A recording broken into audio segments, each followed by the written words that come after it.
আসসালামু আলাইকুম। মিমিস কিচেনে আপনাদেরকে আরও একবার স্বাগত জানাই। আশা করছি সবাই ভালো আছেন। একটা ডিম আর একটা কাঁচা আলু দিয়ে দারুণ মজার একটা নাস্তা শেয়ার করব। ঝটপট বিকেলের নাস্তা তৈরি করে নিতে চাইলে এই রেসিপিটা দেখে নিতে পারেন। দারুণ মজার একটা নাস্তা,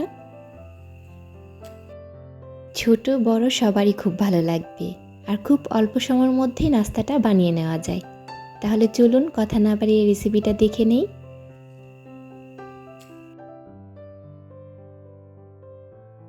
আমি এখন নাস্তাটা তৈরি করার জন্য একটা ডিম আর একটা কাঁচা আলু নিয়ে নিয়েছি। ডিমটাকে আমি অফ ক্যামেরায় সিদ্ধ করে নিয়েছি।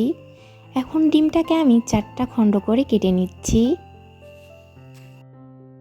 ডিমটাকে একটা সাইডে রেখে এখন আলুটাকে আমি গ্রেটার দিয়ে কেটে নেব। গ্রেটারে যে ছোট অংশটা আছে ওইগুলা দিয়ে আলুগুলোকে কেটে নিচ্ছি।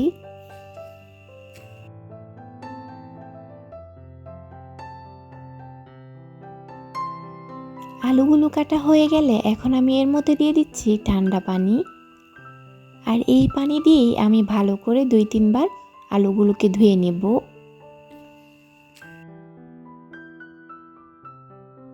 আলুগুলোকে ভালো করে চিপে তারপর আমি একটা পাত্রেতে নিয়ে নিয়েছি। এখন এই আলুর মধ্যে দিয়ে দিচ্ছি পেঁয়াজ কুচি আর 2টা কাঁচামরিচ কুচি।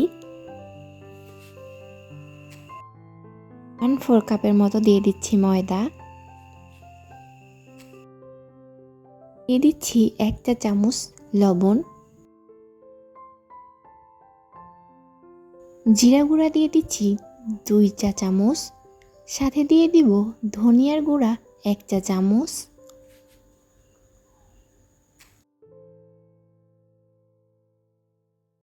লাল মরিচ গুঁড়ো দিয়ে দিচ্ছি 1 চা চামচ।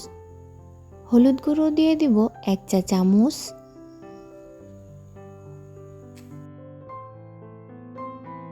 দিয়ে দিচ্ছি কিছু ধনিয়া পাতা কুচি। এখন এই সব কিছুকে আমি আলুর সাথে ভালো করে মাখিয়ে নেব।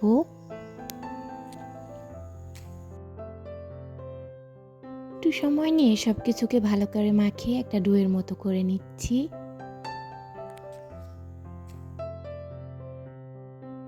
হয়ে গেলে আমি এমন করে পাতলা পাতলা করে এর ভিতরে ডিম দিয়ে তারপর এটাকে কোট করে নেব। আপনারা আপনাদের পছন্দ অনুযায়ী আর কি যেভাবে ইচ্ছে বানিয়ে নিতে পারেন। আমি এভাবে বানিয়ে নিচ্ছি।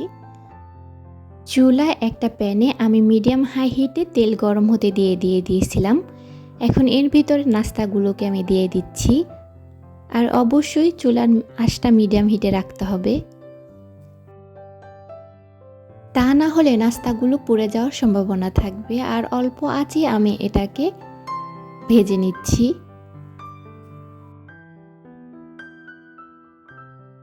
একটা পাঁচ যখন নাস্তাগুলো হয়ে আসবে তখন আমি এটাকে উল্টে দেব, তা না হলে ভেঙে যাওয়ার সম্ভাবনা থাকতে পারে।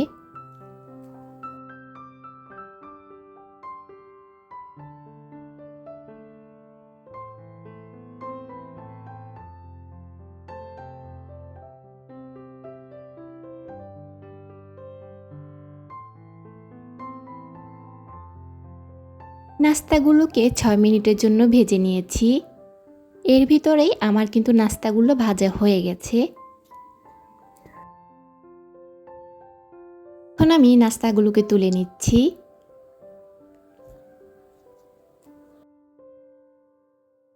নাস্তাগুলো বিকেলের জন্য খুবই পারফেক্ট। একবার হলেও বাসায় কিন্তু ট্রাই করে দেখতে পারেন।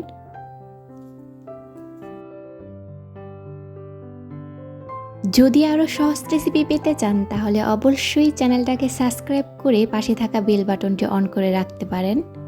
আর চাইলে ফ্যামিলি আর ফ্রেন্ডসদের সাথে শেয়ারও করতে পারেন। সবাই ভালো থাকবেন, সুস্থ থাকবেন, মিমিস কিচেনের সাথেই থাকবেন। রান্না তো সহজ হওয়াই দরকার, তাই না? আল্লাহ হাফেজ।